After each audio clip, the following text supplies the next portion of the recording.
ఇవ్వట్లేదా live ఏమైంది?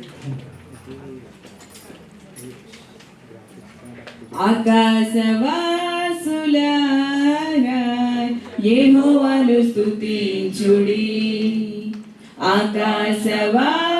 ఆకాశవాసులారా యెహోవాను స్తుతించుడి. ఉన్నత స్థలముల నివాసులారా యెహోవాను స్తుతించుడి. హల్లెలూయా. ఉన్నత స్థలముల నివాసులారా యెహోవాను స్తుతించుడి. ఆకాశవాసులారా యెహోవాను స్తుతించుడి. ఆకాశవాసులారా యెహోవాను స్తుతించుడి. ఆయన దూతలారా మరియు ఆయన సైన్యములారా, ఆయన దూతలారా మరియు ఆయన సైన్యములారా, సూర్య చంద్ర తారలారా యెహోవాను స్తుతించుడి. హల్లెలూయా. సూర్య చంద్ర తారలారా యెహోవాను స్తుతించుడి. ఆకాశవాసులారా యెహోవాను స్తుతించుడి. ఆకాశవాసులారా యెహోవాను స్తుతించుడి. సమస్త భూజనులారా మరియు జనములాది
పాటల షీట్ నుంచి 3వ పాట కరుణ సాగర యేసయ్య కను పాపని నన్ను కాచుతూ అనే పాటను రిక్వెస్ట్ పాడుతున్నాను.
కాచితివి కరుణా సాగర యేసయ్యా కనుపాపగలను కాచితివి కరుణా సాగర యేసయ్యా కనుపాపగలను కాచితివి.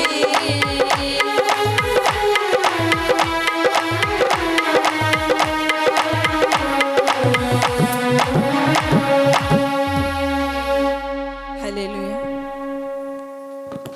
అందరు లేచిన పడినట్లయితే ఆరాధన చేసుకుందాం. దేవునికి స్తోత్రం. హల్లెలూయా.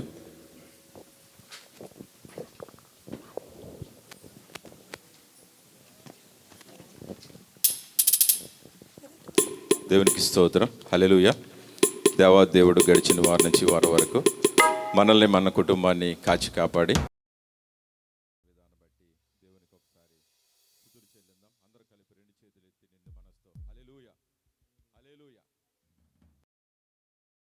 మన బిడ్డలు ఎవరైనా సరే పుట్టినోళ్ళు అనుకో తల్లికి కానీ తండ్రికి కానీ సంతోషం ఉంటుందండి. చెప్పాలి మీరే. ఎవరికైనా ఉంటుందా? ఉండదు. సంవత్సరం బిడ్డ ఎదుగుచు ఆహారం తింటూ చక్కగా మాట్లాడుతూ ఉన్నప్పుడు ప్రతి తల్లికి తండ్రికి సంతోషం ఉంటుంది. అలాగే బాప్తిస్మ ఎంతమంది తీసుకున్నా ఒకసారి చేతులు ఎత్తారా? బాప్తిస్మ తీసుకున్న వాళ్ళు. మనము కూడా సంవత్సరం దేవునిలో వెతుకుతూ వాక్యం చదువుతూ అలాగే ప్రార్థన చేసుకుంటూ స్తుతియాగం అర్పిస్తూ సంవత్సరం వృద్ధి చెందే కొలిది ఎవరు ఆనందపడతారు? పరలోకమందున్న దేవుడు మన కన్న తండ్రి ఆనందపడతాడు. చప్పట్లు కూడా దేవుని హల్లెలూయా. మనం పెరగాలి. అనుదినము కూడా ఈ నూతన సంవత్సరంలో గడిచిన సంవత్సరంలో ఇదిగో ప్రభువా నేను ప్రార్థనలో ఎదగలేకపోయినేమో, గడిచిన సంవత్సరం కంటే ఈ సంవత్సరం నన్ను ప్రార్థనలో బలపరచు ప్రభువా, స్తుతియాగం చేయటంలో గడిచిన సంవత్సరం అంతా వృధా చేసేసానేం ప్రభువా, ఈ సంవత్సరం స్తుతియాగం చేయటంలో తండ్రి నన్ను వృద్ధిపరచు ప్రభు అని ఈ సమయం వృధా చేశాం కాబట్టి పశ్చాత్తాపడుతూ దేవుడి నామాన్ని గణపరిద్దాం. దేవుడు అంటాడు, ఇక్కడ ఎన్ని యాగాలు చేసినా కుటుంబం కోసం వ్యర్థం, కానీ స్తుతి యాగం చేసేవాడు మాత్రం దేవుణ్ణి మహింపరుస్తున్నాడు. ఈరోజు మనం అనుకుంటాం దేవుని సన్నిధిలో నేను ఎన్నో పనులు చేస్తున్నాను కదా, ఎంతో సేవ చేస్తున్నాను కదా, ఎన్నో కానుకలు ఇస్తున్నాను కదా అనుకుంటున్నావు. కానీ దేవుని మందిరానికి వచ్చి నీ జీవపదం ద్వారా స్తుతి యాగం అర్పించకపోతే దేవుణ్ణి మహింపరచట్లేదంట. అందుకనే చేతులెత్తుట దేవునికి ఎంతో నైవేద్యం అర్పించుట. అంటే నువ్వు ఇచ్చే కానుకలు కాదు ఆయన కావాల్సింది, దేవుడు నీకు ఇచ్చిన చేతులను పైకి లేపి ఆరాధిస్తూ ఉంటే దేవదూతల రెక్కల కట్టుకుని ఎలాగైతే ఆరాధన చేస్తున్నాయో అంత ఆనందం, పరలోకంలో కలిగిన ఆనందం భూమి మీద కలగాలని దేవుడు ఆశపడుతున్నాడు. దేవునికి స్తోత్రం. హల్లెలూయా.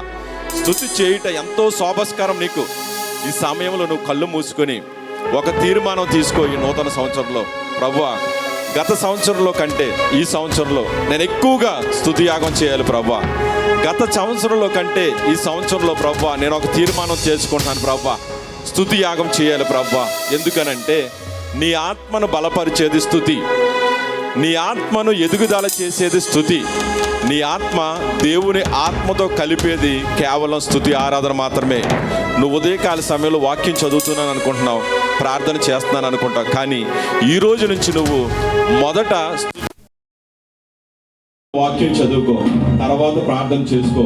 స్తుతి నీ ఆత్మను బలపరిచి నీలో ఉన్న బలహీనతను, నిద్రమత్తును, బద్ధకాన్ని యేసు నామములో లయపరిచి ఆత్మతో ఆయన వాక్యంతో వెలిగించి ప్రార్థనలో నడిపిస్తుంది. అలాగే ఈ సమయంలో నీవు కూడా దేవుడు ఆశపడుతున్నాడు. సమయం లేదు, ఎక్కువ నేను ప్రార్థన చేయలేకపోతున్నాను, ఆరాధన చేయలేకపోతున్నాను అనుకుంటామేమో. అనుకూలం లేనప్పుడే స్తుతించు. ప్రతికూల పరిస్థితుల్లోనే నువ్వు స్తుతించాలి. అవకాశం లేనప్పుడే నువ్వు స్తుతించాలి. నువ్వు స్తుతి కోసం నీ హృదయాన్ని దేవుడికి అర్పించినట్లయితే దేవాతి దేవుడు అంటున్నాడు, తప్పుకోకుండా రాజాతి రాజుతో నువ్వు సాగే కృపను ఆ మార్గాలలో ఆ పరలోక రాజ్యంలో నిన్ను నిలవబెట్టి ఆయన నిన్ను నీ కుటుంబాన్ని ఆశీర్వదిస్తాడు. కృప దేవుడు మనకు దయచేయను గాక. అందరూ కలిసి స్తుతి ఆరాధన చేద్దాం. ఆత్మతో కళ్ళు మూసుకుందాం. ఎవరిని చూడొద్దు, ఎవరో చేతులు కట్టుకోవద్దు, చప్పట్లు కొడుతూ దేవుడు మహిమపరచండి. దేవుడు నీకు చేతులు ఇచ్చి చప్పట్లు కొట్టి మహిమపరచడానికి. నువ్వు చేతులు ఎత్తడానికి శక్తి సరిపోవడం లేదేమో, కానీ చప్పట్లు కొట్టు. నువ్వు కళ్ళు మూసుకొని నీ జీవోపలం నీ పెదవులు విప్పి, ప్రభువా ఇన్ని రోజులు నేను వ్యర్థంగా గడిపాను ప్రభువా నీ సన్నిధిలోను. ఎందుకు వస్తున్నానో ఎందుకు వెళ్తున్నానో తెలియట్లేదు ప్రభువా. ప్రభువా నువ్వు రాజు కదా ప్రభువా, నీ దగ్గర నేను స్తుతించాను ప్రభువా. గొప్ప ధ్వని నా దగ్గర ఉంది ప్రభువా. నేను దాచుకుంటున్నాను, మరుగు చేస్తున్నాను, నేను ఎదగట్లేదు, నాలో పెరుగుదల లేదు ప్రభువా. ఈ దినం నుంచి నూతన నిర్ణయం తీసుకున్నానని ఒక్క నిర్ణయం తీసుకుని దేవుని స్తుతిద్దాం. నా ప్రభుని కృప చూసినా, నాటి నుండి ఈనాటి వరకు నన్ను నేనే మరచిపోతినే. లెట్స్ గో అందరూ. నా ప్రభుని కృప చూచినా, నాటి నుండి ఈనాటి వరకు నన్ను నేనే మరచిపోతినే. నా ప్రభుని కృప చూచినా, నాటి నుండి ఈనాటి వరకు నన్ను నేనే మరచిపోతినే. నాగటి మీద చేయి నేను చూచిన తలుపులో, నాగటి మీద చేయి నేను చూచిన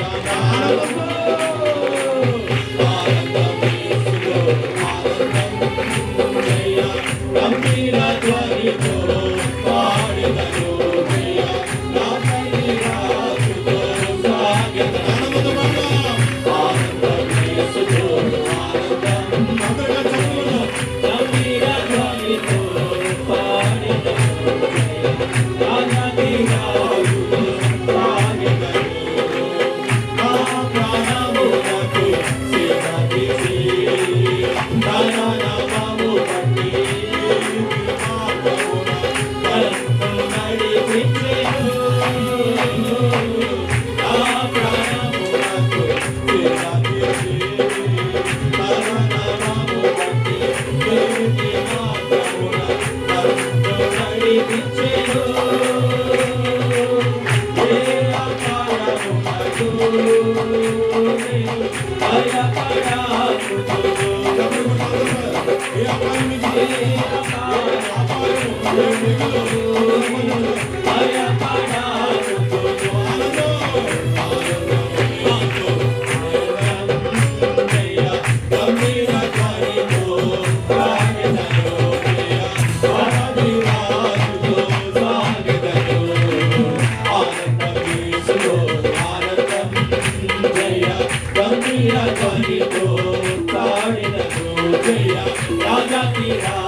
Bye. పంటలు అలసిన వారి ఆశలు పుట్టి కరచుకలు ఆనందించు పొంది ఆరాధించును అనుజనము మనసరే అలసిన వారి ఆశలు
నిర్లక్ష్యం చేస్తున్నామేమో ప్రభా. నూతన సంవత్సరంలో మరొకసారి మాతో మాట్లాడుతున్న గొప్ప దేవుడా ప్రభా, ఎవరో స్తుతిస్తున్నారులే, ఎవరో ప్రార్థిస్తున్నారులే, ఎవరో వాక్యం చదువుతున్నారులే, ఎవరో నడిపిస్తున్నారులని నిర్లక్ష్యం జీవితం చేస్తున్నామేమో ప్రభా. విలువైన జీవితం ప్రభా చేద్దామలే, చూద్దామలే అని బిడ్డలు ఉండకోకుండా ప్రభా హృదయాలు మార్చుకునే కృపను దయచేయనైనా. నూతన తీర్మానం తీసుకోవాలి ప్రభు ఈ రోజుని. ఎందుకంటే నువ్వు ఆత్మ స్వరూపునైనా మా ఆత్మను స్వరూపాన్నిచ్చిందే నీవు ప్రభు. ఆ ఆత్మకు జీవాన్నిచ్చింది నువ్వు ప్రభు. అభిషక్తుడు నైనా నువ్వు, అభిషేకిస్తున్న గొప్ప దేవుడు ప్రభు నువ్వు నైనా.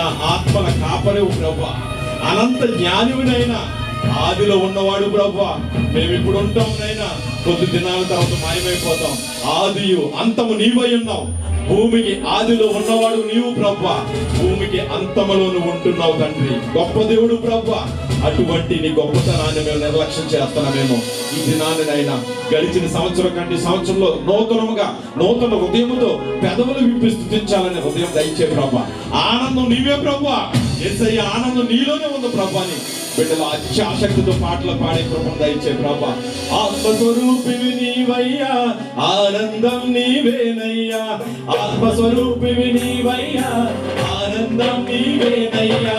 అభిషక్తుడవు నీవయ్యా, ఆనందం నీవేనయ్యా. ఆనందం నీవయ్యా, ఆనందం నీవేనయ్యా. ఆత్మల కాపరి నీవయ్యా, ఆనందం నీవేనయ్యా. అనంత జ్ఞానివి నీవయ్యా, ఆనందం నీవేనయ్యా. ఆదియు అంతం నీవయ్యా, ఆనందం నీవేనయ్యా.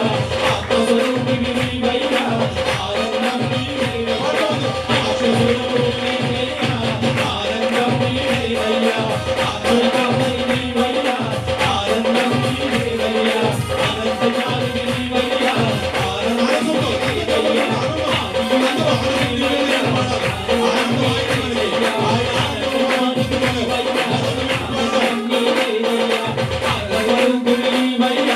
ఆనందం నీవేనయ్యా. అభిషక్తుడవు నీవయ్యా, ఆనందం నీవేనయ్యా. ఆరాధన స్తుతి ఆరాధన, ఆరాధన స్తుతి ఆరాధన, ఆరాధన స్తుతి ఆరాధన, ఆరాధన స్తుతి ఆరాధన.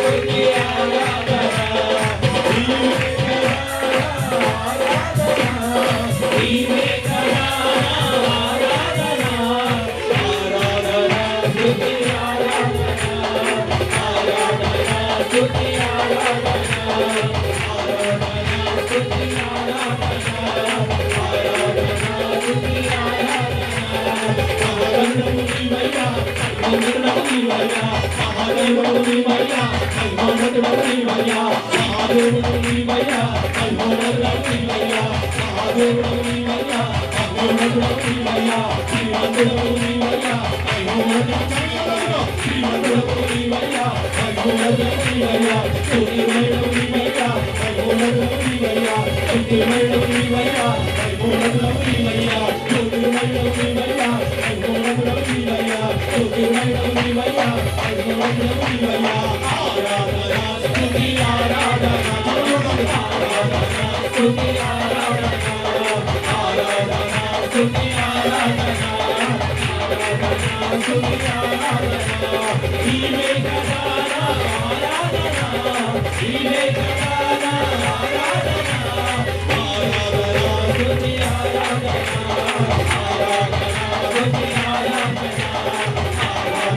స్తుతి ఆరాధన, ఆరాధన స్తుతి ఆరాధన.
ఆరాధన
కనికర పూర్ణుడా మనోహర ప్రేమకు నిలయుడా యేసయ్యా కనికర పూర్ణుడా మనోహర ప్రేమకు నిలయుడా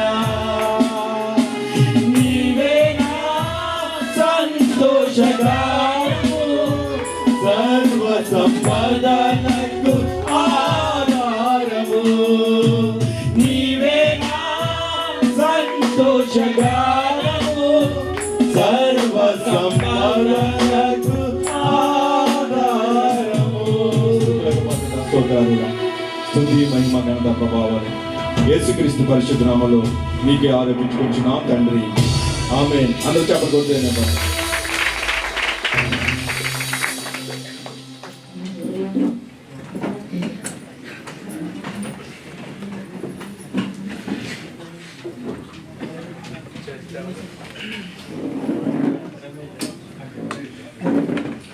ఆరాధన కార్యక్రమం నడిపించినటువంటి సహోదరులకు సహోదరులకు శుభాలు తెలియజేస్తున్నాను. సంఘం అందరూ నిలబడినట్లయితే పరిశుద్ధ గ్రంథం నుంచి 85వ సంకీర్తన, పరిశుద్ధ గ్రంథం నుంచి 85వ సంకీర్తన మొదటి చరణం నుంచి చివరి చరణం వరకు మన మధ్య ఉన్నటువంటి సిస్టర్ సునీత గారు వచ్చి చదివి వినిపిస్తారు. 85వ సంకీర్తన మొదటి చరణం నుంచి చివరి చరణం వరకు సిస్టర్ సునీత గారు వచ్చి చదివి వినిపిస్తారు.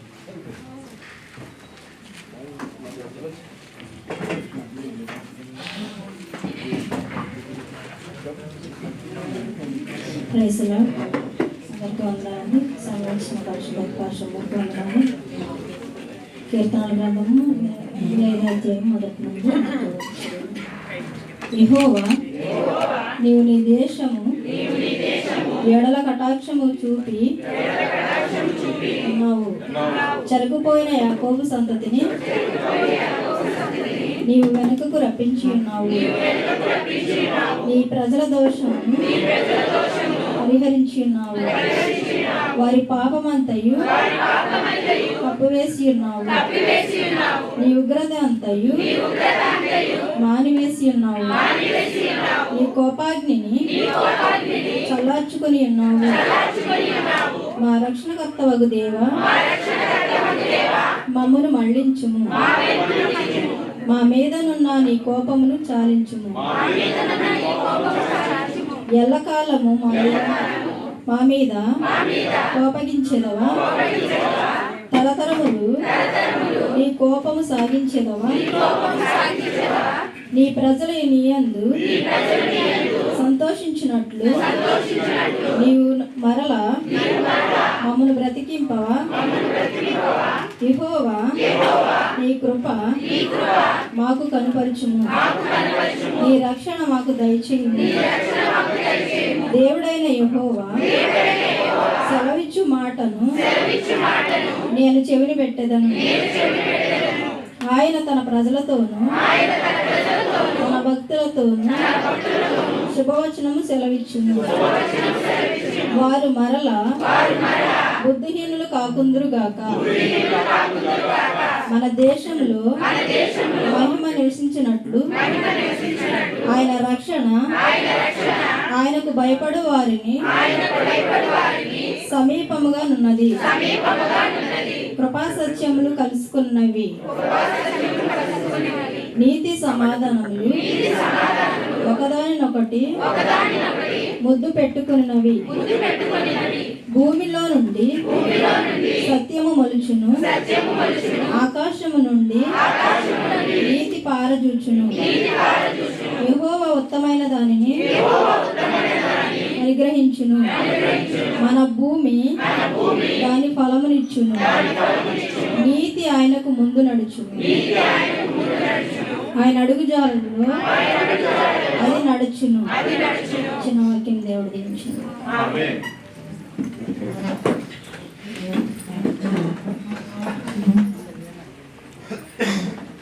వాక్యం చదివినటువంటి సహోదరునికి వందనాలు తెలియజేస్తున్నాం.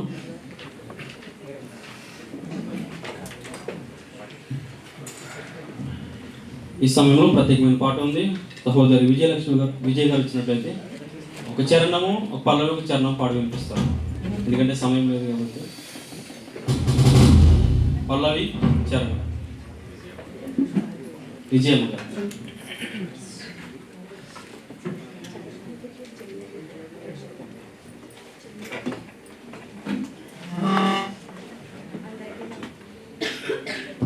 అందరికీ నా వందనాలండి.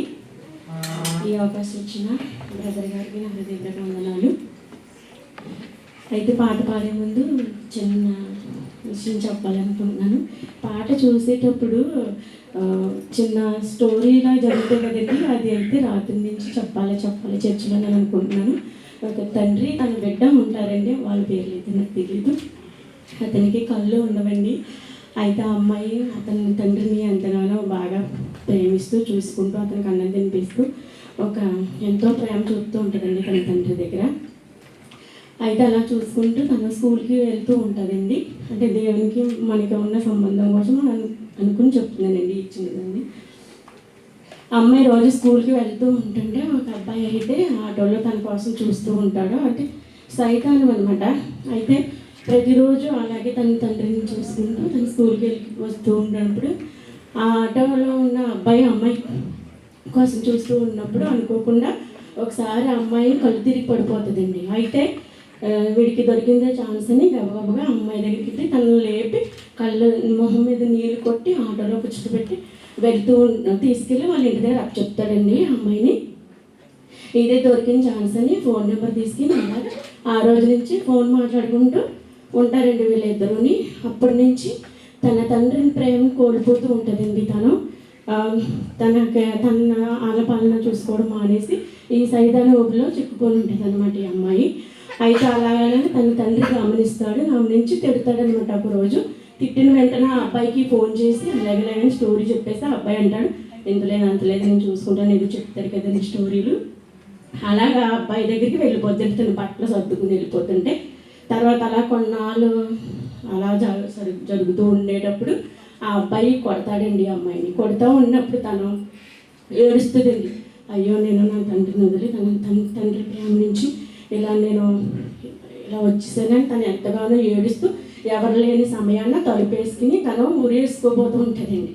ఉరి వేసుకుని సరిగ్గా ఉరి ఇలా దగ్గరికి లాక్కునే సమయాన్ని మన ప్రభువైన యేసుక్రీస్తు తలుపు తడతాడండి. తలుపు తట్టినప్పుడు ఆమె స్టూల్ దిగి గబగబగా వెళ్ళి డోర్ ఓపెన్ చేసినప్పటికీ తన తండ్రి అండి.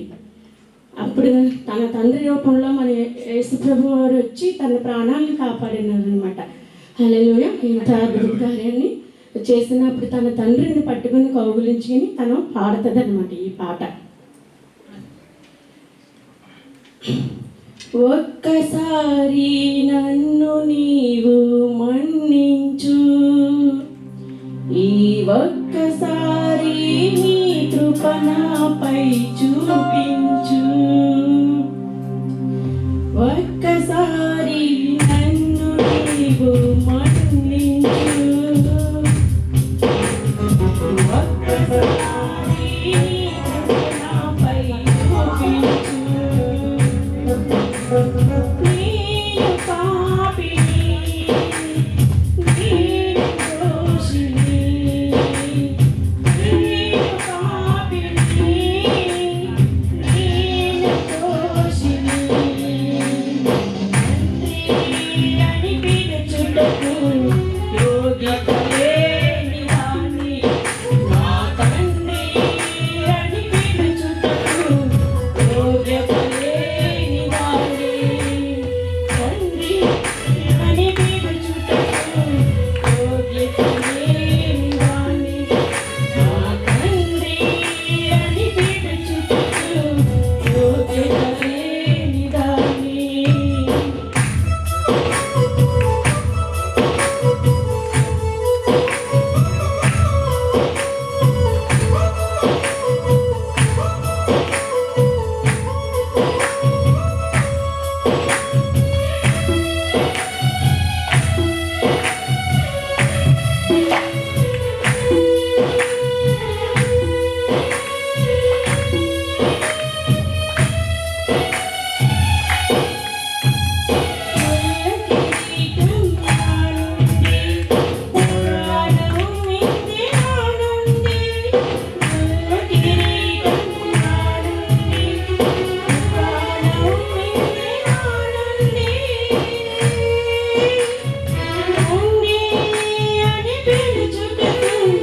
యోగ్యత లేని దాన్ని, నా తండ్రి అని పిలుచుటకు యోగ్యత లేని దాన్ని.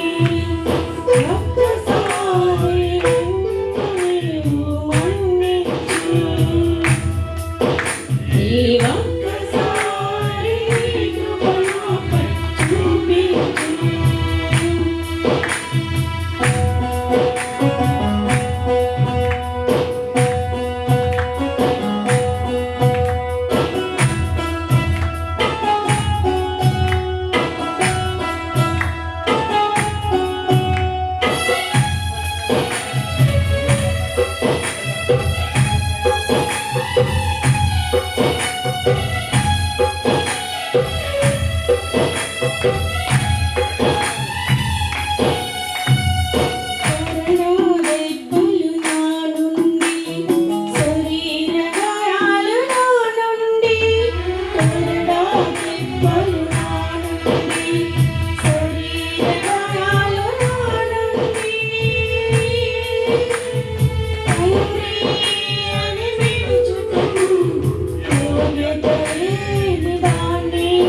నా తండ్రి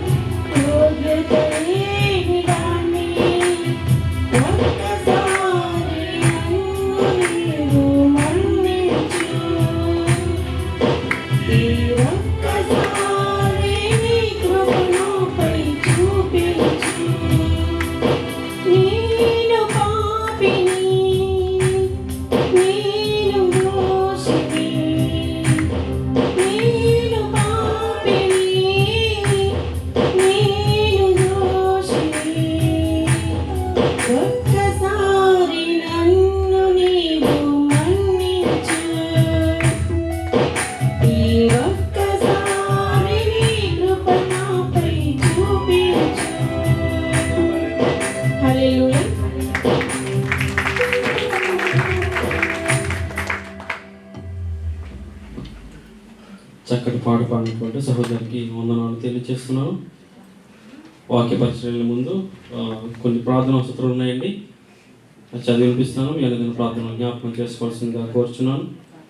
నిలవై ప్రార్థన మందిరం కొరకు, అలాగే అభివృద్ధి కొరకు, అలాగే ఆత్మరక్షణ కొరకు అందరిని ప్రార్థన జ్ఞాపకం చేసుకోండి. అలాగే మరో ముఖ్యంగా చర్చి నిమిత్తము ట్రాన్స్పోర్ట్ కొరకు వాహనం కొనాలని ఎప్పటి నుంచో ఆశ కలిగి ఉన్నారు పాస్టర్ గారు. ఆ యొక్క ఆశను దేవుడు ఆ యొక్క సకాలంలో నెరవేర్చలాగిన తప్పకుండా ఈ యొక్క అంశం కొరకు ప్రార్థన చేయవలసింది కోరుచున్నాను. అక్షయ్ గారికి ఉద్యోగం లేదండి, ఉద్యోగం కొరకు ప్రార్థన చేయండి. యేసుశాంతి గారికి అనారోగ్యంగా ఉన్నారు, స్వస్థత కొరకు ప్రార్థన చేయండి. లూదియా గారికి అనారోగ్యంగా ఉంది, స్వస్థత కొరకు ప్రార్థన చేయండి. అలాగే ఉద్యోగాలు లేని వారి కొరకు, అలాగే ఐడీలు రెన్యువల్ కొరకు మీ ప్రార్థనలో జ్ఞాపకం చేసుకోవాల్సింది కోరుచున్నాను. అది వారు ముఖ్యంగా గర్భఫలం లేని వారి కొరకు మీ అందరిలో ప్రార్థన జ్ఞాపకం చేసుకోండి. వాక్య పరిచయకి వెళ్దాం. వాక్య పరిచయకి వెళ్ళే ముందు నేను ఒక చిన్న సాక్ష్యాన్ని పంచుకోవాలని ఆశ కలిగి ఉన్నాను. కూడొచ్చిన మీ అందరికీ తండ్రి కుమార పరిశుద్ధాత్మ నామములో మీ అందరికీ శుభాలను తెలియజేస్తున్నాను. సమీపించినటువంటి పాస్టర్ గారికి పాస్టర్ గారికి వందనాలు తెలియజేస్తున్నాను. దేవుడు ఎంతగానో గతించినటువంటి సంవత్సర దినములను కాచి కాపాడి తన యొక్క సజీవ లెక్కలో తిరిగి యొక్క చక్కటి ఆరాధనలో పాల్గొనడానికి ఇచ్చిన అవకాశం బట్టి వందనాలు. నా యొక్క సాక్ష్యం ఏంటంటే మా చెల్లి గారికి 20వ తారీఖున డెలివరీ ఉంది. మీ అందరూ ప్రార్థన జ్ఞాపకం చేసుకోండి. అలాగే ఫస్ట్ కాన్పులో చాలా ఇబ్బందులు ఎదుర్కొంది. ఎందుకంటే గవర్నమెంట్ హాస్పిటల్లో చూపించినప్పుడు ఆపరేషన్ సక్సెస్ కాలేదు. చాలా ఇబ్బంది, సంవత్సరం 5 నెలల వరకు చాలా ఇబ్బంది చూసింది. ఎందుకంటే నేను తిప్పాను కాబట్టి ఆ యొక్క సమస్య నేను చూసి ఉన్నాను. ఈ యొక్క 2వ కాన్పు కొరకు మరి ముఖ్యంగా జ్ఞాపకం చేసుకోండి. 20వ తారీఖున ఈ యొక్క కాన్పు చక్కటి ఆపరేషన్ జరుగులాగా, ఎలాంటి ఇబ్బంది లేకుండా చక్కటి బిడ్డను దేవుడు అనుగ్రహించలాగా ఈ యొక్క అంశం కొరకు ప్రార్థన చేసుకోవాలని జ్ఞాపకం చేస్తూ మన మధ్య ఉన్నటువంటి చార్లెస్ గారు దీని యొక్క వాక్య సందేశాన్ని అందిస్తారు. శ్రద్ధ వినవలసిందిగా కోరుచున్నాను.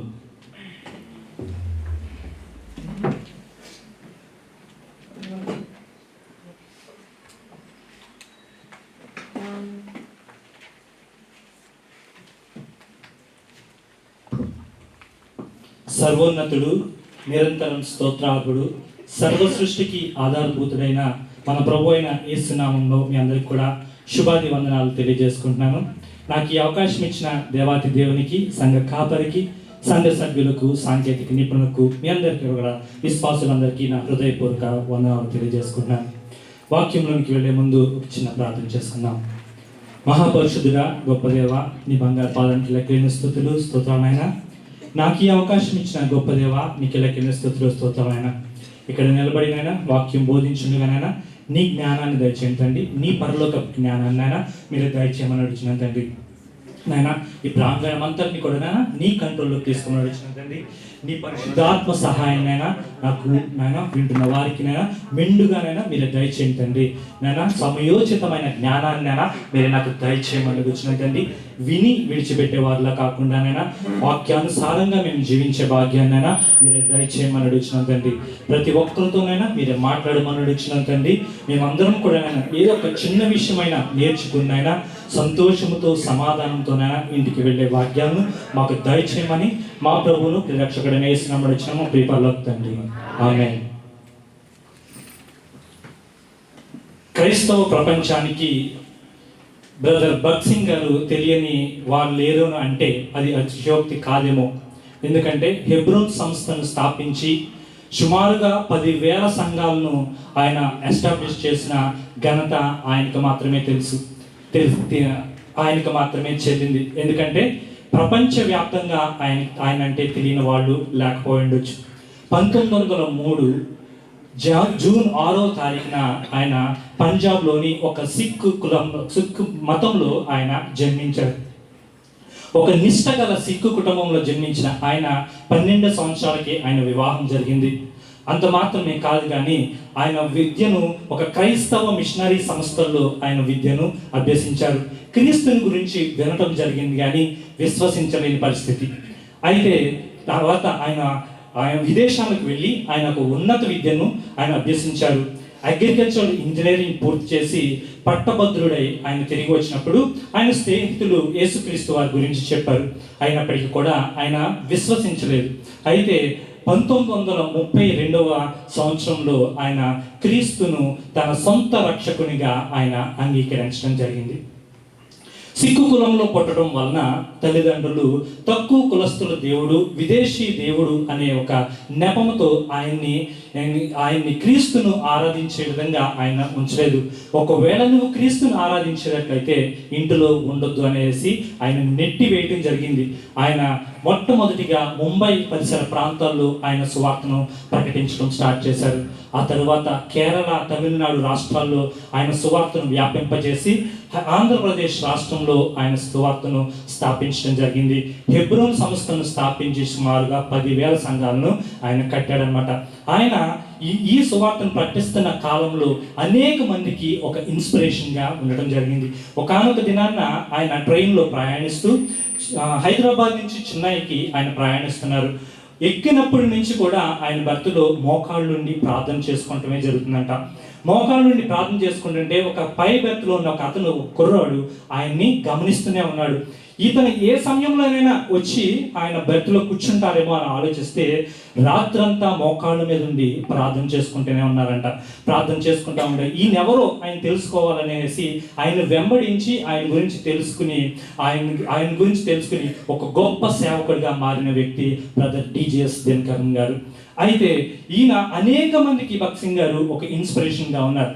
అయితే తెలుగు రాష్ట్రాల్లో అలనాటి ముఖ్యమంత్రి ఎన్టీ రామారావు గారితో ఆయనకి జరిగిన ఒక చిన్న సంభాషణను మనం ఒకసారి జ్ఞాపకం చేసుకుందాం. ఏంటి అంటే, గోల్కొండ చౌరాస్తా ప్రాంతంలో హెబ్రోన్ సంస్థ ఉంది. ఆ సంస్థ దగ్గర ఆ చర్చికి పరిసర ప్రాంతాల్లో ఒక పెద్ద ఖాళీ స్థలం ఈ హెబ్రోన్ సంస్థకు ఉంది. ఎప్పుడైతే ఈ హెబ్రోన్ సంస్థకి ఈ స్థలం ఉందో ఆ స్థలంలో జరుగుతున్న కార్యాలు ఏంటంటే, ఆ సంస్థకు జరిగిన మీటింగ్స్ జరగటం కానీ, వారికి సంబంధించిన మ్యారేజెస్ జరగటం కానీ, కన్వెన్షన్స్ జరగటానికి కానీ ఆ స్థలాన్ని వారు ఉంచుకున్నారు. ఎప్పుడైతే ఎన్టీ రామారావు గారు ఈ స్థలాన్ని చూశారో, ఆయన కన్ను పడిందో, ఆయన ఈ స్థలం కావాలనేసి బ్రదర్ భగత్ సింగ్ గారిని అడగడం జరిగిందంట. ఎప్పుడైతే ఈ విషయాన్ని ఆయన అడిగారో, ఆయన వెనువెంటనే ముఖ్యమంత్రి గారు అడిగారు కదా అనేసి ఆయన పేపర్ మీద సంతకాలు పెట్టి ఇచ్చేయలేదు. కానీ ఆయన ఒక మాట అన్నాడంట. ఏంటి ఆ మాట అంటే, దేవాది దేవునికి ప్రార్థన చేసి ఒకవేళ ఆయన ఇవ్వమంటే నేను మీకు ఇచ్చేస్తాను అనేసి ఆయన మాట సెలవిచ్చారంట. అయితే ఆయన ఆ మాట చెప్పి ఆయన ప్రార్థనా గదిలోకి వెళ్ళిపోయి కొద్ది దినాల తర్వాత ఆయన తిరిగి వచ్చారంట. తిరిగి వచ్చి ఆయన వచ్చిన తర్వాత కొంతకాలానికి ఎన్టీ రామారావు గారు ఆయన స్టైల్లో ఆయన అడిగారంట, వ్యంగ్యంగా కావచ్చు, బ్రదర్ మీ దేవుడు ఏమన్నారు అనేసి అన్నప్పుడు అయితే ఆయన చెప్పాడంటే, ఒకే ఒక మాట చెప్పాడంట, నా దేవుడు ఈ స్థలము ఇవ్వమని నాకు చెప్పలేదు. ఒకవేళ మీరు ప్రేరేపిస్తే, ఇక్కడున్న విశ్వాసులు, ఇక్కడ పెద్దలు నన్ను ఒత్తిడి చేస్తే, ఒకవేళ మీరు తీసుకోవాలని అనుకుంటే నేను ఇచ్చేస్తాను. కానీ నా దేవుడు చెప్పిన మాట ఏంటంటే, మీరు స్థలం తీసుకున్న క్షణాన్న మీరు మరణిస్తారని మాత్రం నా దేవుడు చెప్పమన్నాడంట. అప్పుడు ఆ వెంటనే మనసు మార్చుకున్న ఎన్టీ రామారావు గారు ఇంక వెన్నడు కూడా ఆ స్థలం జోలికి వెళ్ళలేదంట. అంటే ఇక్కడ భగత్ సింగ్ గారు ప్రతి విషయంలో కూడా ఆయన దేవుని అడిగి ఆయన ముందుకు సాగే వ్యక్తిగా మనకు కనపడతారనమాట. అంత మాత్రమే కాదు, అక్కడ ఎన్టీ రామారావు గారు చేసిన మరొక పని ఏంటి అని అంటే, భగత్ సింగ్ గారు తెలుగు రాష్ట్రాల్లో, తెలంగాణ రాష్ట్రాల్లో ఎక్కడ మీటింగ్స్ జరిగినా ఆయన అధికారంలో ఉన్నంత కాలము 40 కేజీల బస్తాలు రైస్ ఉచితంగా ఆ మీటింగ్స్కి అందజేసేవాళ్ళంట. ఎన్టీ రామారావు గారు ఇంకో మాట అన్నారు, ఏంటంటే, క్రైస్తవులు నిద్రిస్తున్న సింహాలు వారి జోలికి ఎవరు పోవద్దనేసి కూడా ఆయన తెలియజేశారంట. ఇక్కడ భగత్ సింగ్ గారు పెద్ద అధికారి వచ్చాడు కదా అని భయపడలేదు, ముఖ్యమంత్రి కదా అని భయపడలేదు. ఒకవేళ ప్రధానమంత్రి అయినా, ప్రెసిడెంట్ అయినా, యుఎస్ ప్రెసిడెంట్ అయినా బహుశా భయపడే వ్యక్తి కాకపోయి ఉండొచ్చు. అయితే మనం ఒకసారి ఆలోచిద్దాము, పాత నిబంధన గ్రంథంలో కూడా ఒక వ్యక్తి ఉన్నారు. ఆయన కూడా ఎటు రాజులకు భయపడలేదు, సేనాధిపతులకు కూడా భయపడలేదు. ఒకానొక సమయంలో ఆయన అన్న మాట ఏంటంటే, యెహోషాపాతు నీ ప్రక్కన ఉన్నాడు కాబట్టి నీ ముఖందైనా నేను చూస్తున్నాను కానీ లేకపోతే నీ దగ్గరికి కొట్టరాననేసి సెలవిచ్చిన వ్యక్తి ఒక ఆయన ఉన్నారు. అంత మాత్రమే కాదు, ఒక సేనాధిపతి తోటి నేను చెప్పిన పని వెళ్ళి చెయ్యి అని చెప్పడం జరిగిందన్నమాట. అంటే ఇక్కడ ఉన్న ఈ ప్రవక్త ఎవరికి కూడా, ఏ అధికారికి కూడా భయపడలేదు. ఆ ప్రవక్త గురించి సాక్షాత్తు యేసుక్రీస్తు వారు కూడా ఆయన మాటను, ఆయన పేరును లూకాసు వార్త 4వ అధ్యాయంలో ఆయన ప్రకటించారు. ఎవరు ఆ ప్రవక్త అంటే ఎలీషా. ఎలీషా అనే మాటకు దేవుని రక్షణ అని అర్థం. దేవుని రక్షణ అని ఎలీషా అనే పదానికి అర్థంగా మనం చూసుకోవచ్చు. ఈ ఎలీషా అనే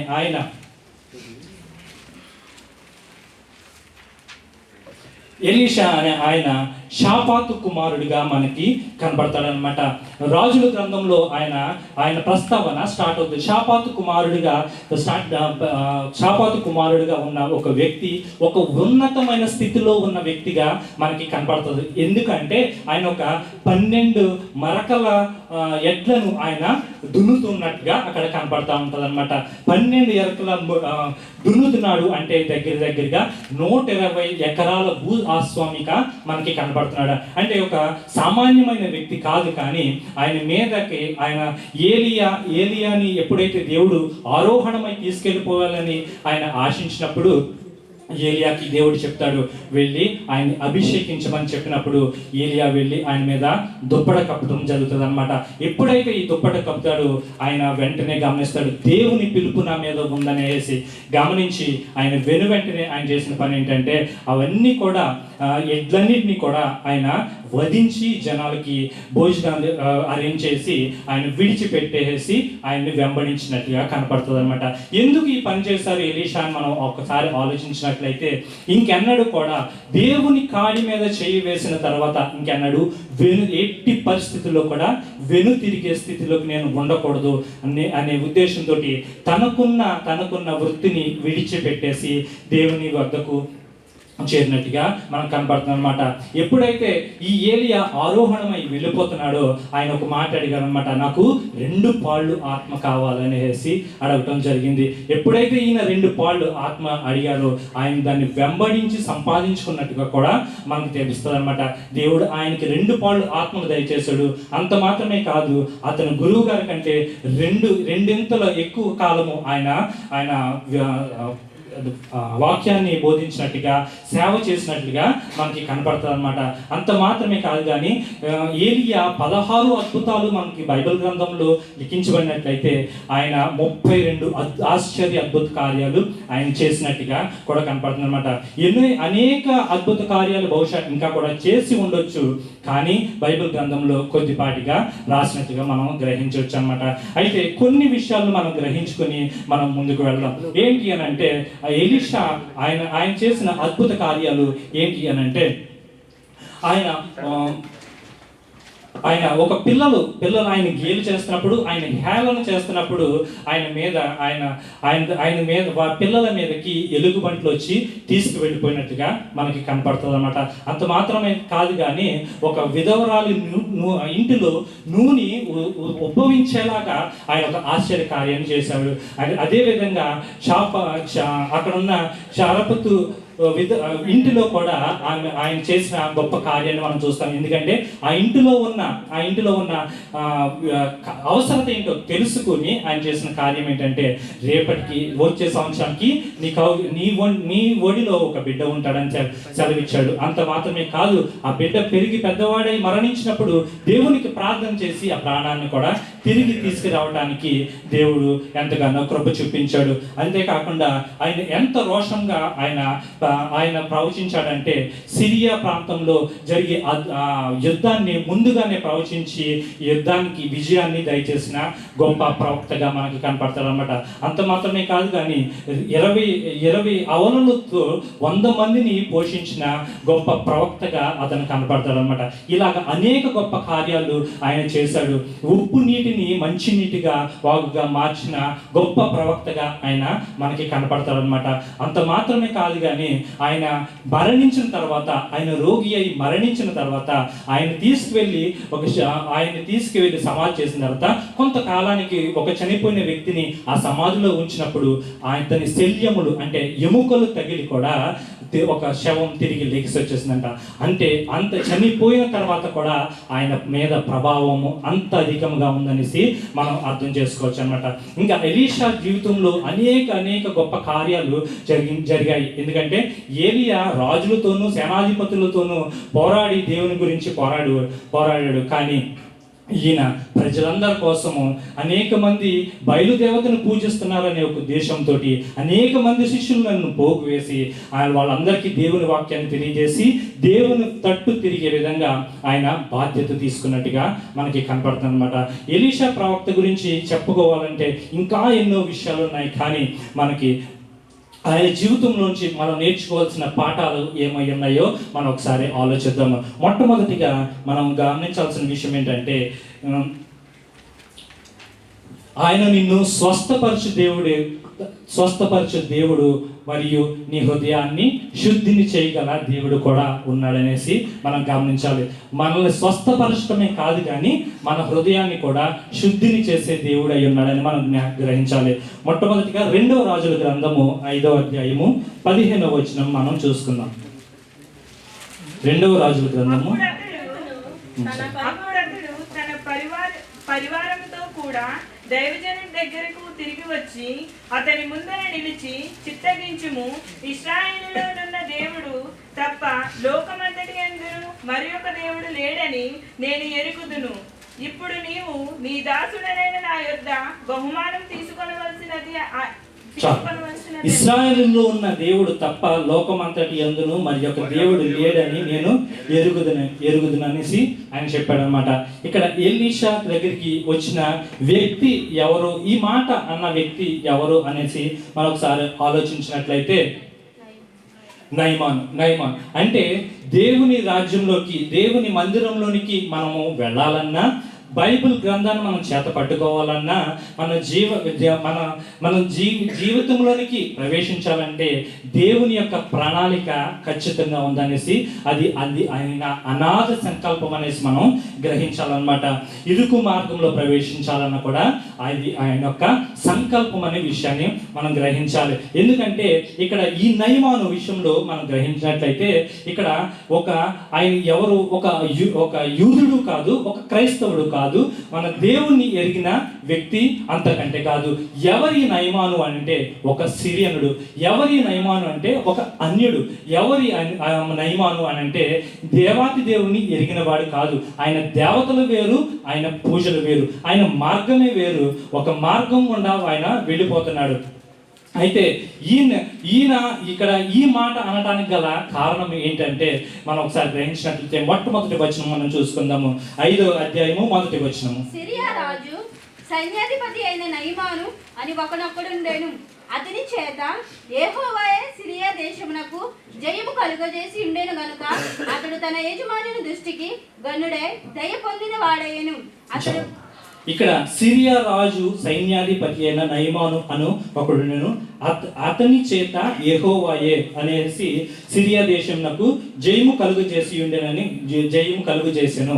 అంటే ఇక్కడ ఈయన ఇశ్రాయేలుడు కాదు, ఒక సిరియనుడు అయినప్పటికీ కూడా దేవుని యొక్క ప్రణాళిక ఆయన పట్ల ఏ విధంగా ఉంది అని అంటే అతని చేత యెహోవాయే సిరియా దేశంనకు జయము కలుగు చేశాడనేసి ఇక్కడ వాక్యం సెలవిస్తుంది. అంటే ఇజ్రాయెల్ దేశంలో పుట్టకపోయినప్పటికీ కూడా దేవుని యొక్క కృపా కాపుదల, ఆయన ఉద్దేశము ఎవరి మీద అయితే ఉంటుందో ఆయన వారికి జయము కలుగు చేస్తాడనే విషయాన్ని మనం మర్చిపోకూడదు అనమాట. ఆయన కృపా దయ సంకల్పము నయమాను మీద ఉంది కనుక ఆయన సిరియా దేశపుడు అంతా కూడా ఆయనకి జయాన్ని కలుగు చేశాడు. అయితే ఆ రాజు అతని పట్ల దయ కలిగి ఉన్నట్లు కూడా మనం గ్రహించవచ్చు. ఆ వాక్యంలోనే ఇంకొక మాట కూడా రాయబడి ఉంది, ఏంటంటే మహాపరాక్రమశాలిగా ఆయన కనపడతాడనమాట. ఆయన కనపడటమే కాదు కానీ మనం గ్రహించినట్లయితే మన జీవితంలో మనం చాలాసార్లు అనుకుంటాం కదా, మన జీవితాన్ని మనం ఈ విధంగా చేసాము కనుకే నాకు ఈ ఘనత వచ్చింది, ఈ ఉన్నతమైన స్థితిలోకి వచ్చాను అనేసి మనం అనుకుంటాము. మన జీవితం మనం కట్టుకోవాలంటే ఒక పేట మెడలా కూలిపోతుంది. అదే దేవుడు మన జీవితాన్ని కట్టాలి అని అనుకుంటే వాక్యం సెలవిస్తుంది కదా, 127వ కీర్తనలో యెహోవా ఇల్లు కట్టించిన ఎడల దాన్ని కట్టువారు ప్రయాసము వ్యర్థమే. అంటే ఒక జీవితాన్ని కట్టాలన్నా, ఒక కుటుంబాన్ని కట్టాలన్నా, ఒక దేశాన్ని కట్టాలన్నా, ఒక ఊరిని కట్టాలన్నా యెహోవా యొక్క ఆజ్ఞ లేనిదే, ఆయన కట్టకపోతే ఏమాత్రము కూడా అవకాశం లేదనేసి మనం గ్రహించవచ్చు అన్నమాట. అంటే యెహోవా వలననే అతనికి విజయము కలిగిందనేసి మనం గ్రహించవచ్చు. ఈ మొదటి వచనంలో మనం బాగా గమనించినట్లయితే దేవుడు అతన్ని ఆశీర్వదించినట్లుగా కనపడుతుంది అనమాట. ఎందుకంటే సిరియా దేశంలో ఆయనకి ఘనత వచ్చినట్లుగా మనం గ్రహించవచ్చు. అంత మాత్రమే కాదు కానీ ఆయన ఒక పరాక్రమవంతుడిగా మనకు కనపడుతున్నాడు. అంత మాత్రమే కాదు కానీ ఆయన రాజు దగ్గర దయ పొందిన వ్యక్తిగా కూడా మనకి కనపడుతున్నాడు అనమాట. అంటే ఈ నయమానికి ఉన్న స్థితి ఏ విధంగా ఉందంటే, ఎక్కడ చూసినా నయమాను నయమాను నయమాన్ అనే మాటే ఆ సిరియా దేశం అంతటా కూడా వినపడుతుంది. ఆయన పేరు మారుమరుగుపోతుంది. అయితే ఇంత గొప్ప వ్యక్తికి కూడా ప్రతి ఒక్కరికి ఎవరో ఒకరికి ఏదో ఒక సమస్య ఉన్నట్టు ఆయనకు కూడా ఒక సమస్య ఉంది. ఏంటి ఆ సమస్య అని అంటే, ఆయనకి కుష్ఠరోగం ఉందన్నమాట. ఈ కాలంలో మనకి కుష్ఠరోగం బహుశా కనపడకపోవచ్చు, కానీ ఒకవేళ ఆ కాలంలో కుష్ఠరోగం వచ్చినట్లయితే ఏం జరిగేదంటే ఊరు అవతలకి తీసుకెళ్ళిపోయేవాళ్ళు లేదా రూమ్లో బంధించేసేవాళ్ళు.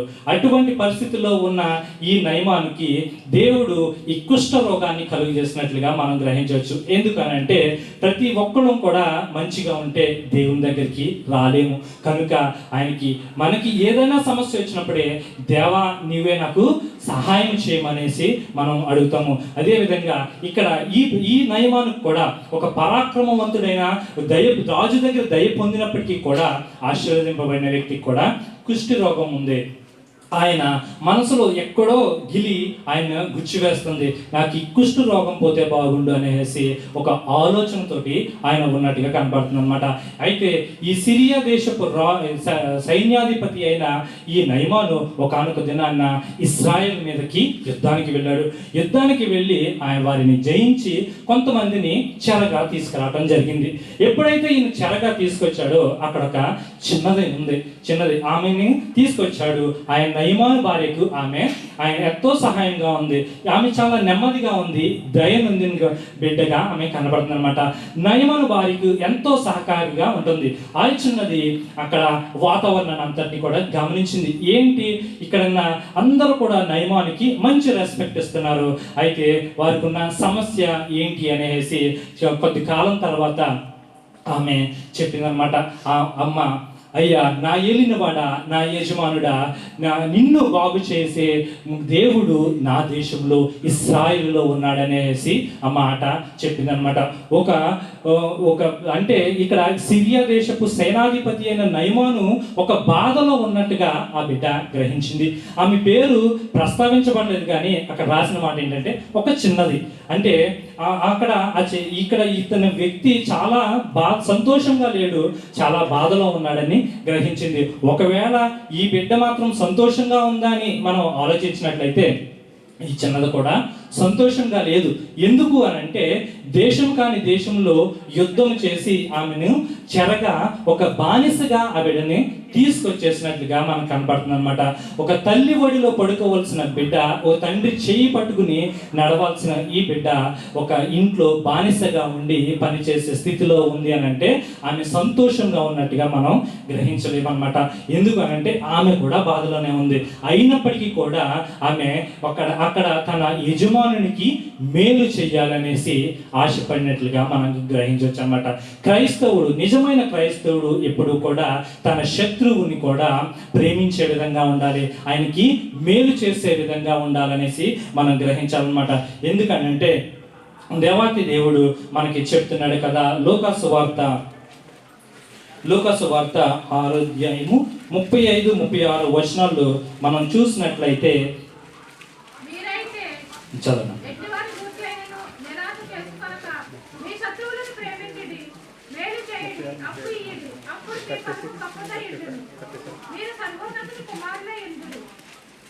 ఆయన కృతజ్ఞత లేని వారి ఎడలను దుష్టుడి ఎడలను ఉపకారి ఉన్నాడు. కాబట్టి మీ తండ్రి కనకరము గలవాడై ఉన్నట్టు మీరును కష్టము గలవారై ఉండుడి. అయితే ఇక్కడ చెప్తున్న వాక్యంలో మనం గ్రహించినట్లయితే మీరైతే ఎట్టి వారిని గూర్చి అయినను నిరాశ చేసుకొనక మీ శత్రువులను ప్రేమించుడి, మేలు చేయుడు అనేసి వాక్యము ఇక్కడ చదివిస్తుంది అనమాట. ఎందుకు మనం క్రైస్తవులమైనప్పటికీ కూడా మనం శత్రువుల్ని ప్రేమించాలి, మనం వారి మేలునే కోరాలి, కానీ ఎప్పుడు కూడా వారి కీడుని మనం కోరకూడదు. అదేవిధంగా వారి ఉన్నత స్థితిలో మనము అసూయ పడే పరిస్థితిలో మనం ఉండకూడదు. ఎందుకు అనంటే 36వ వచనంలో చెప్తున్నాడు, కాబట్టి మీ తండ్రి కనికరమ గలవాడై ఉన్నట్లు మీరును కనికరమ గలవాడై ఉండు అనేసి ఇక్కడ వాక్యం సెలవిస్తుంది అనమాట. మనం గ్రహించినట్లయితే ఇక్కడ ఒక అన్యుడికి ఆమె హెల్ప్ చేస్తున్నట్టుగా కనబడుతుంది. ఇది నాన్న నీవు నేను కూడా ఈ చిన్నదాని వలె మనం మనసు మార్చుకుని ఇతరులకు నీకు శత్రువు అయినప్పటికీ కూడా మనము వారికి సహాయం చేసే విధంగా ఉండాలనేసి మనం గ్రహించాలన్నమాట. ఎందుకంటే సామెతల్లో ఒక మాట ఉంటుంది అనమాట, నీ శత్రువు పడిపోయినప్పుడు నువ్వు సంతోషించి ఉల్లసించకూడి అనేసి మాట అక్కడ సెలవిస్తుంది. ఎందుకంటే ఒకవేళ దేవుడు నీ మీద నుంచి మనసు తిప్పుకుంటాడేమో, నీ మీద నుంచి మనసు తిప్పుకొని అసహించుకుంటాడేమో అనేసి అక్కడ మాట కనబడుతుంది అనమాట. ఒకవేళ దేవుడు మనసు తిప్పుకోవచ్చు, కానీ మన మీద అసహించుకున్నాడంటే మన పరిస్థితి ఏ విధంగా ఉంటుంది అనేసి మనం ఆలోచించాలి. కాబట్టి మనం వారి దీన దశలో కూడా ఎప్పుడు కూడా మనము సంతోషించే వారిలాగా మనము ఉండకూడదనే విషయాన్ని మనం గ్రహించాలి. ఎప్పుడు మనం వారికి మేలు చేయాలి, ప్రేమించాలి, వారిని కనికరము చూపాలనే విషయాన్ని మనం గ్రహించవచ్చు అన్నమాట. ఇక్కడ నయమాను పరిస్థితిని మనం గ్రహించినట్లయితే ఒక గొప్ప వ్యక్తి అయినప్పటికీ కూడా ఆయనకున్న వ్యాధి కుష్ఠరోగి అయినప్పటికీ కూడా ఆయనకి దేవుణ్ణి పరిచయం చేస్తుంది అనమాట. ఈ చిన్నది ఏ విధంగా పరిచయం చేస్తుందంటే, ఇశ్రాయేలులో ఒక దేవుడు ఉన్నాడు, ఆయన దగ్గరికి వెళితే నీకు మేలు జరుగుతుంది అనేసి చెప్పడం జరిగింది.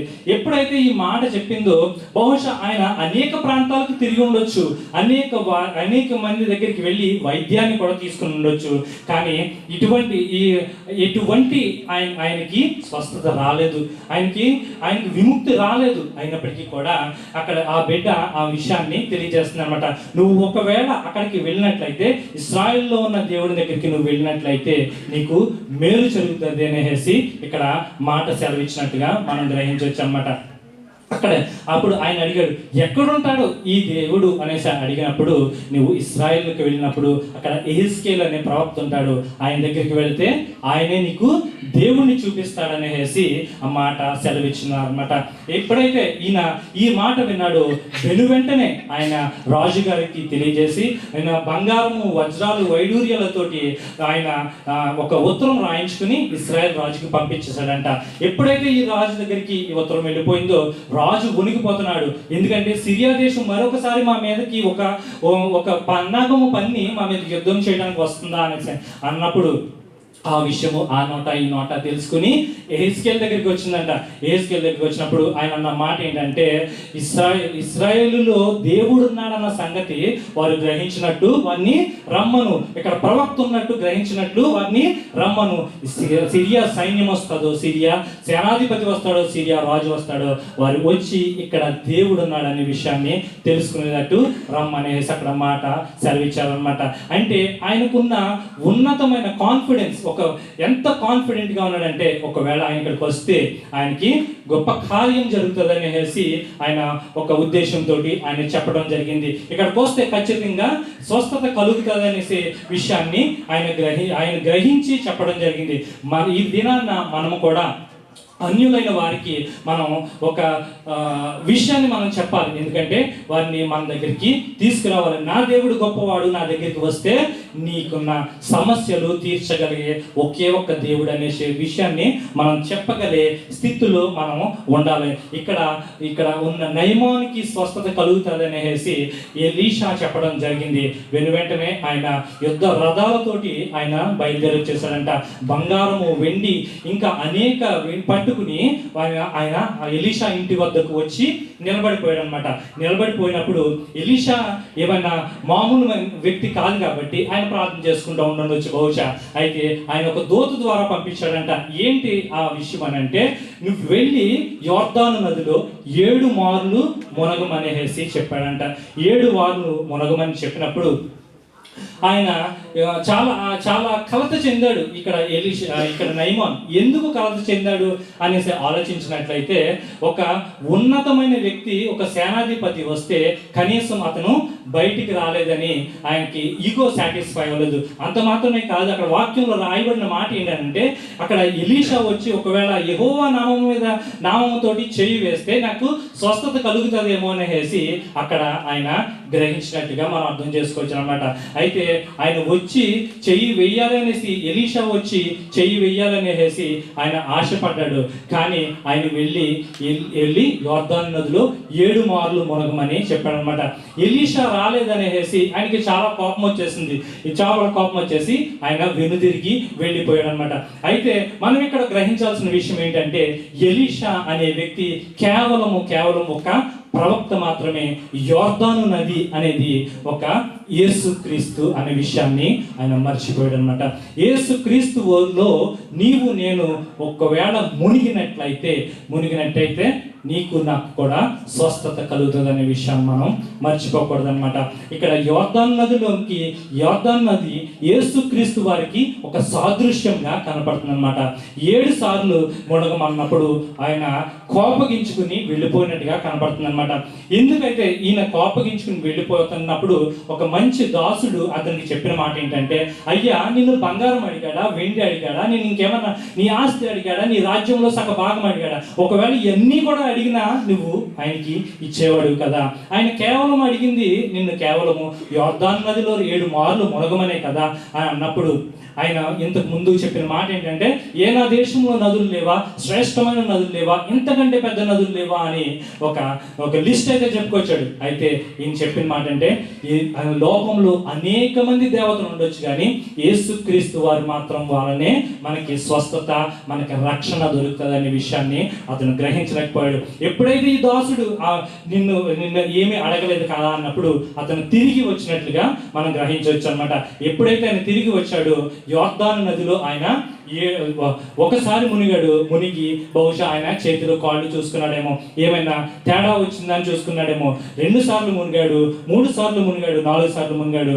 4 సార్లు మునిగి ఈ ప్రవక్తలందరూ ఈ విధంగా చెప్తారనేసి వెళ్ళిపోయి ఉంటే బహుశా స్వస్థత కలగపోయి ఉండొచ్చు. కానీ ఆయన 7 మార్లు మునిగిన తర్వాత ఆయన దేహము చంటి పిల్లల దేహం వలె మారిపోయింది అన్నట్టుగా మనం అక్కడ వాక్యంలో సెలవిస్తుంది అనమాట. అంటే నీవు నేను కూడా స్వస్థత పొందాలి అని అంటే, నీవు నేను కూడా దేవుని రక్షణ అనుభవం మనం పొందాలని అంటే, దేవునిలో ఒక్కసారి కొద్దిగా మారితే సరిపోదు, పూర్తిగా మారాలనే విషయాన్ని మనం గ్రహించాలన్నమాట. నిండా మునగమనేసి అక్కడ చెప్తున్నాడు అనమాట.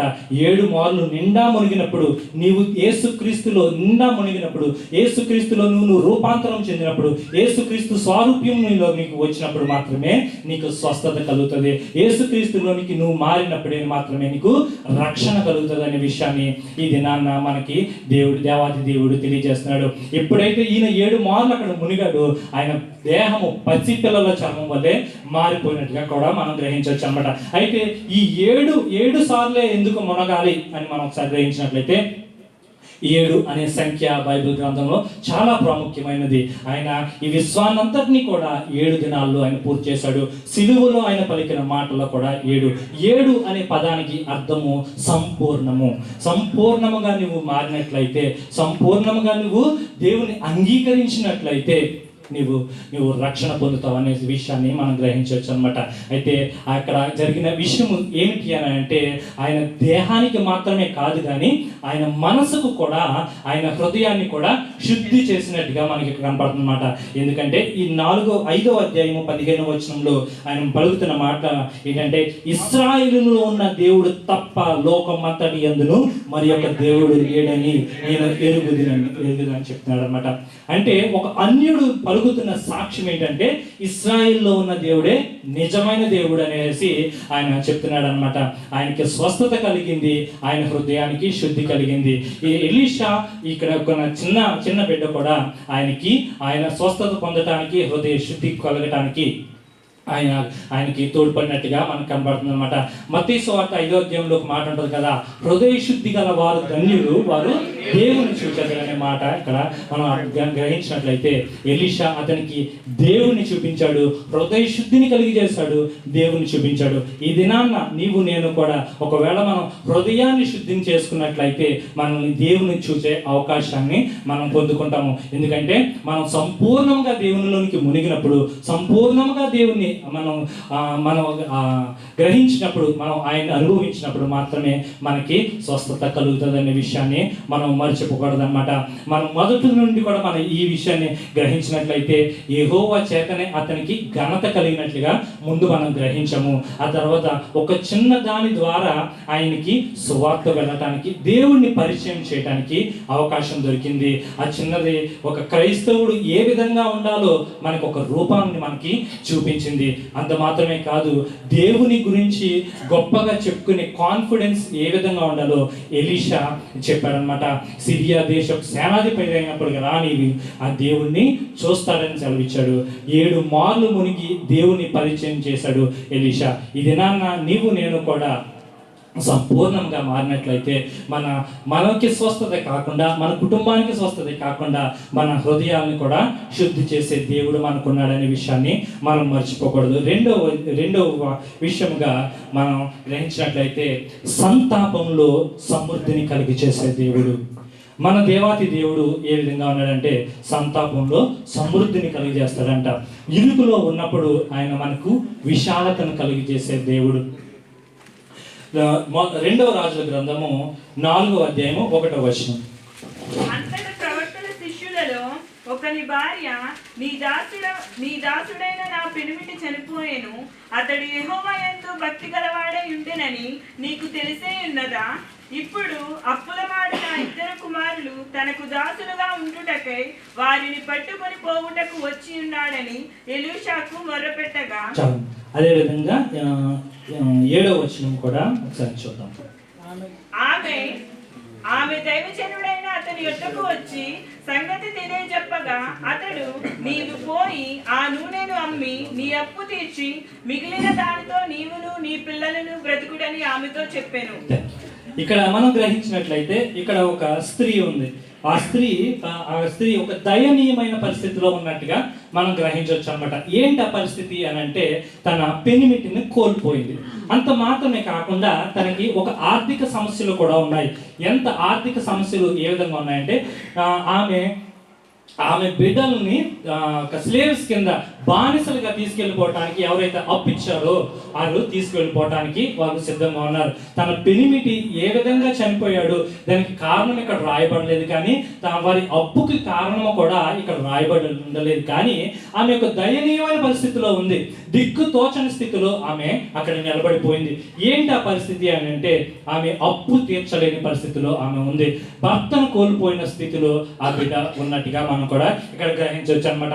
ఎందుకంటే ఇది ఒక కామన్ సిచ్యువేషన్. ఏంటి అని అంటే, ఒకవేళ అప్పు తీసుకుని అప్పు చెల్లించకపోయినట్టయితే ఆ కాలంలో ఎట్టి పరిస్థితుల్లో నువ్వు తీర్చలేకపోయినప్పటికీ కూడా, ఒకవేళ ఆ కారణంగా ఆ ఇంటి యజమాని మరణిస్తే వారి బిడ్డలను తీసుకుని వెళ్ళి అక్కడ బానిసలుగా తీసుకుని వెళ్ళి వారితో పని చేయించుకోవడం, అప్పు తీర్చే వరకు వారిని ఉంచుకోవడం జరుగుతుంది అనమాట. అయితే ఇక్కడ ఈ స్త్రీకి ఉన్న సమస్య ఏంటి అని అంటే, భర్తను కోల్పోయింది. భర్తను కోల్పోవడం కాకుండా రెండవ సమస్య ఏంటంటే, ఇప్పుడు బిడ్డలను కూడా కోల్పోయే పరిస్థితికి అక్కడ ఆ స్త్రీ వచ్చేసినట్టుగా కనపడుతుంది అనమాట.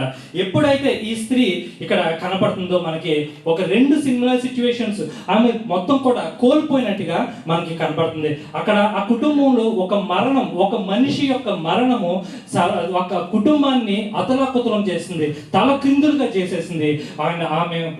ఆమె స్థితిని ఒక్కసారిగా మార్చేసింది. అయితే ఆ స్థితిని బట్టి కానీ ఆమె ఎవరిని అక్కడ నిందించట్లేదు. ఏంటే, ఈ అప్పుల వారు వచ్చి నన్ను నన్ను ఇక్కడ ఇబ్బంది పెడుతున్నారు, నా భర్త చనిపోయి ఒక 5 రోజులు 10 రోజులు అయింది, అయితే ఇక్కడ తీసుకుని వెళ్ళి నా బిడ్డలను తీసుకెళ్ళిపోయి వస్తున్నారు అనేసి ఆ అప్పులు వారిని కూడా ఆమె నిందించినట్టుగా అక్కడ మనకి కనపడట్లేదు అనమాట. అంత మాత్రమే కాదు, కానీ అక్కడ సిచ్యువేషన్లో మనం గ్రహించినట్లయితే నాకు దేవుడు అన్యాయం చేశాడని కూడా ఆమె ఎక్కడ కూడా మాట్లాడటం మనం చూడలేదన్నమాట. ఇక్కడ మనం ఒకసారి గ్రహించినట్లయితే ఈ సిచ్యువేషన్స్లో ఆమెకున్న పరిస్థితుల్లో భర్తను కోల్పోయి బిడ్డలను కోల్పోతున్న అప్పున్న స్థితిలో చాలా మంది ఆ కుటుంబాన్ని గ్రహించి చాలా మంది మాట్లాడే మాట ఏంటంటే ఒక జడ్జిమెంట్ చేస్తారు, దేవుడే ఒక తీర్పు తీర్చాడనే విషయాన్ని చాలా మంది ఇస్తారు. అలా మాట్లాడటం కరెక్ట్ కాదనే విషయంగా మనం గ్రహించాలి. ఎందుకనంటే ఇది ఒక సామాన్యమైన కుటుంబం కాదు.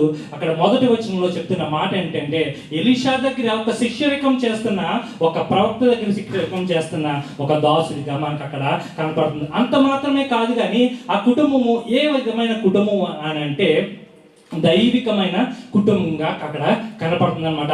ఎందుకంటే యెహోరాము అనే రాజు పరిపాలిస్తున్న కాలంలో అనేక మంది బయలుదేవతలను పూజిస్తున్న కాలంలో కొంతమంది మాత్రమే దేవాతి దేవుణ్ణి, నిజమైన దేవుణ్ణి ఆరాధించే స్థితిలో ఉన్నారు. అందులో ఉన్న ఒక కుటుంబము కూడా ఈ యొక్క కుటుంబం అని మనం గ్రహించవచ్చు అనమాట. అంటే ఒక దైవికమైన ఫ్యామిలీని కూడా ఆయన ఇక్కడ కష్టం కలిగింది. అంటే ఒక ట్రూ క్రిస్టియన్, ఒక నిజమైన క్రైస్తవునికి కూడా అనేక సమస్యలు వచ్చే అవకాశం ఉందనేసి విషయం మనం గ్రహించవచ్చు అనమాట. అంటే ఇక్కడ తన భార్య తన భర్త గురించి ఒక సాక్ష్యం ఇస్తుంది. ఏంటి అని అంటే అతడు యెహోవా యందు భయభక్తులు గలవాడే ఉండేనని నీకు తెలిసే ఉన్నదనేసి ఆ భర్త గురించి సాక్ష్యం ఇస్తుంది. బహుశా ఎలీషా అంతకు ముందు చెప్పుండొచ్చు, నీ భర్త దైవికమైన వ్యక్తి అని చెప్పుండొచ్చు. అందుకని ఈమె మరొకసారి నొక్కి ఒక్కానికి చెప్తున్న మాట ఏంటంటే భక్తి గలవాడై ఉన్నాడని నీకు తెలిసే ఉన్నదనేసి మాట ఇక్కడ సెలవిస్తున్నారు అనమాట. అంటే ఇది ఒక భక్తి గల కుటుంబంగా మనకి కనబడుతుంది. అంత మాత్రమే కాకుండా ఆమె ఉన్న స్థితిని మనం ఒక గాడ్లీ ఫ్యామిలీగా కూడా మనకి కనపడుతుంది.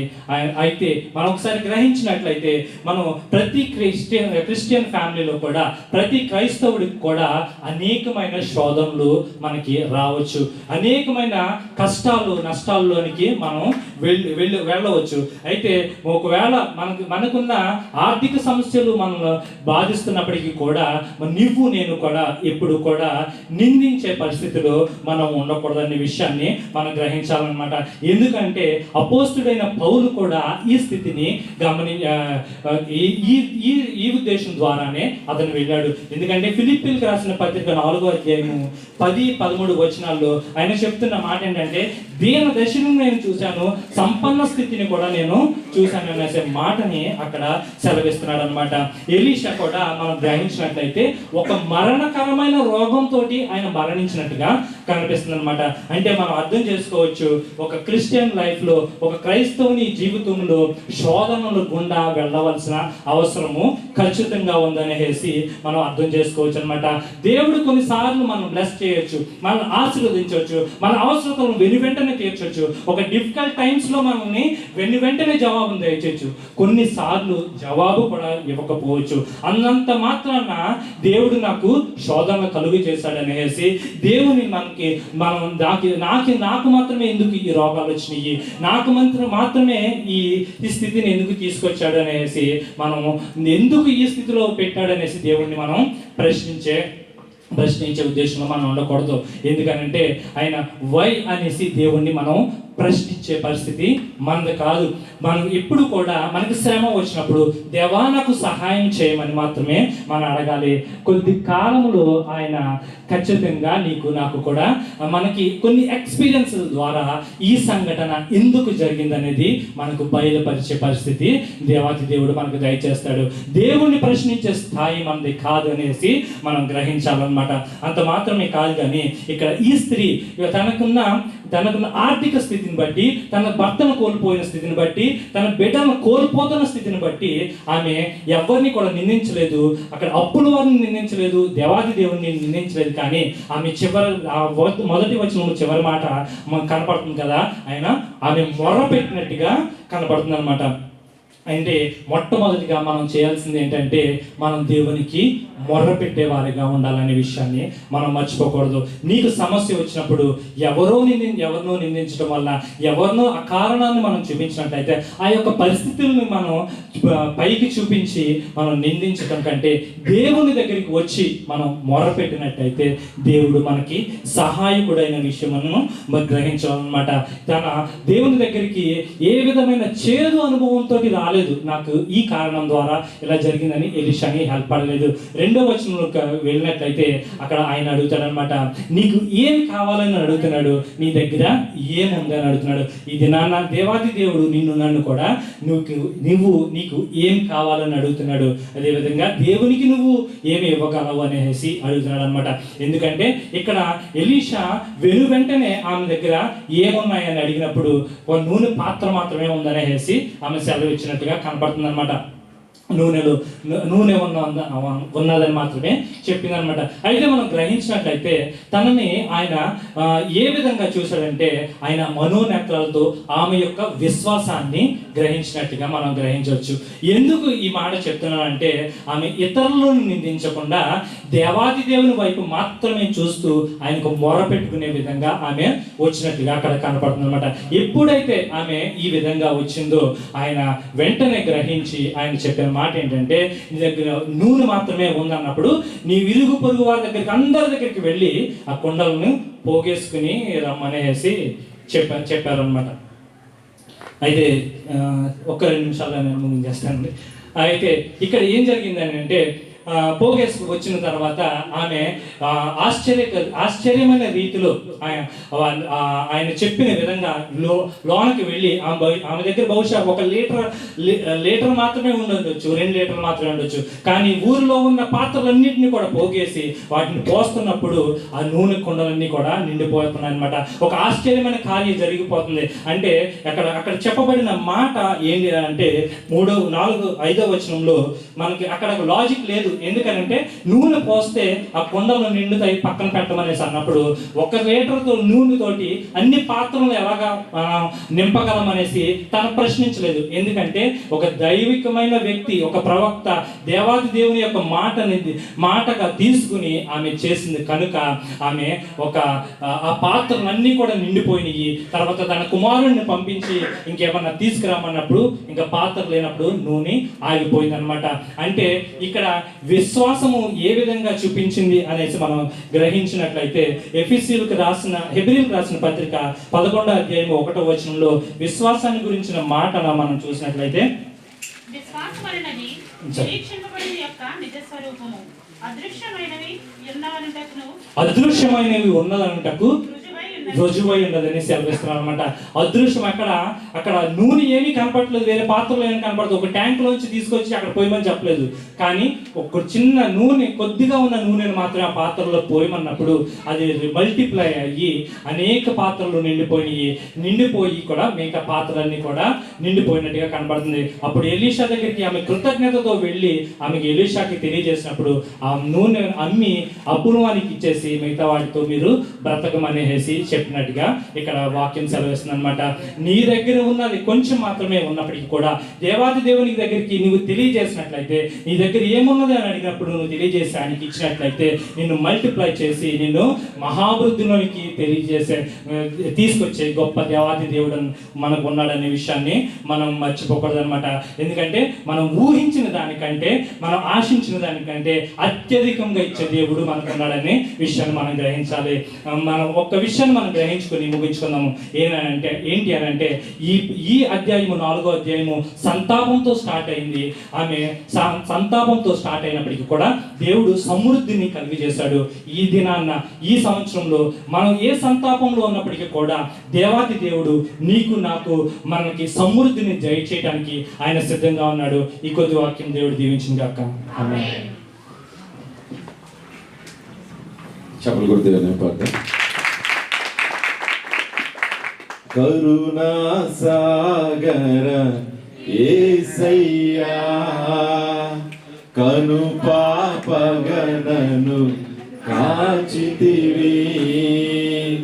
కరుణా సాగర యేసయ్యా, కను పాపగణను కాచితివి ఉన్నతమైన ప్రేమతో మనసున మహిమగా నిలచితివి ఉన్నతమైన ప్రేమతో మనసున మహిమగా నిలచితివి కరుణా సాగర యేసయ్యా కరుణాపరగను కాచితివి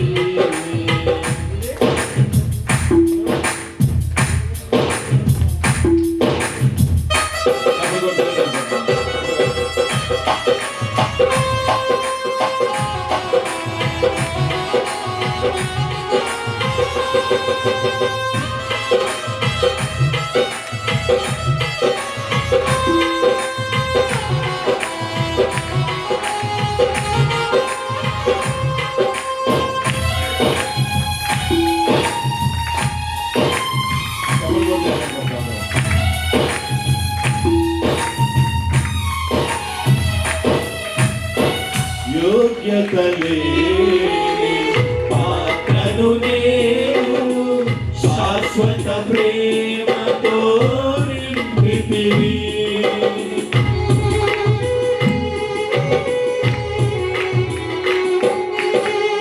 యోగ్యత లేని పాత్రను నేను శాశ్వత ప్రేమతో నింపితివి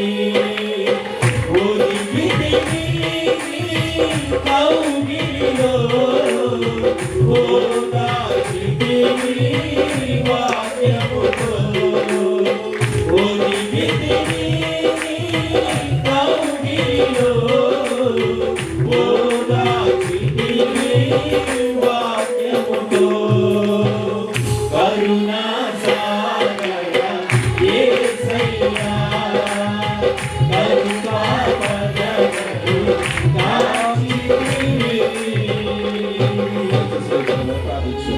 శాశ్వత ప్రేమతో మమ్మల్ని కాచి కాపాడుతున్న ప్రియ పరలోకపు తండ్రి, ఇదిగో నీ కృపను బట్టి ఇంతవరకు మమ్మల్ని అందరినీ నడిపించిన విధానం బట్టి స్తోత్రాలు ప్రభావ. ప్రార్థన చదివారు ప్రభావ, ప్రతి అవసరతకు మీరు సహాయం అనుగ్రహించండి.